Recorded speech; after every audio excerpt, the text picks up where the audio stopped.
ব্রাজিলের পরবর্তী ম্যাচের সময়সূচি এবং পরিসংখ্যান দেখুন। গতরাতে ব্রাজিল বনাম ফ্রান্স ম্যাচ হয়ে গেল। এবার ব্রাজিল পরবর্তী ম্যাচে মাঠে নামবে ক্রোয়েশিয়ার বিপক্ষে।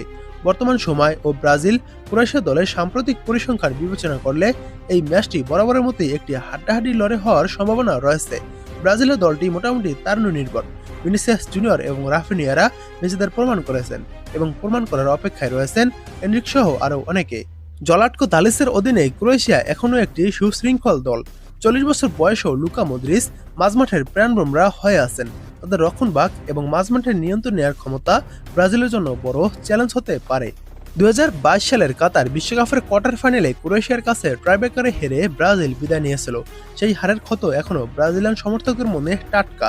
তবে সামগ্রিক পরিসংখ্যান ব্রাজিল এগিয়ে। মোট 5টি ম্যাচের ভিতর ব্রাজিল জয় পেয়েছে 3টি ম্যাচে এবং 2টি ম্যাচ ড্র হয়েছে, যার মধ্যে একটিতে ক্রোয়েশিয়া পেনাল্টিতে জয়ী হয়। ম্যাচগুলোর ফলাফল যেমন ছিল: প্রথমবার দেখা হয় 2005 সালে, তখন ব্রাজিল ও ক্রোয়েশিয়া এক এক গোলে ম্যাচটি ড্র করে। দ্বিতীয়বার দেখা হয় 2006 সালে বিশ্বকাপের ম্যাচে, তখন 1-0 গোলে ক্রোয়েশিয়াকে হারায় ব্রাজিল। তৃতীয়বার দেখা হয় 2014 সালে বিশ্বকাপের ম্যাচে, তখন 3-1 গোলে ক্রোয়েশিয়াকে হারায় ব্রাজিল। চতুর্থবার দেখা হয় 2018 সালে, তখন 2-0 গোলে ক্রোয়েশিয়াকে হারায় ব্রাজিল।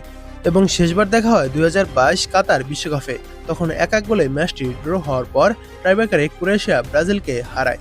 এবার দেখুন ব্রাজিল ও ক্রোয়েশিয়ার এই বিগ হাই ভোল্টেজ ম্যাচটির সময়সূচি। এই ম্যাচটি শুরু হবে আগামী 1 এপ্রিল বাংলাদেশ সময় ভোর 6টায় মাঠে নামবে ব্রাজিল ও ক্রোয়েশিয়া। এবার দেখুন ব্রাজিল ও ক্রোয়েশিয়ার শেষ 5 ম্যাচের সাম্প্রতিক ফলাফলগুলো কেমন ছিল। শেষ 5 ম্যাচে ব্রাজিল মাত্র 2টি ম্যাচে জয় পায়, 2টি ম্যাচ হেরেছে এবং 1টি ম্যাচ ড্র করেছে।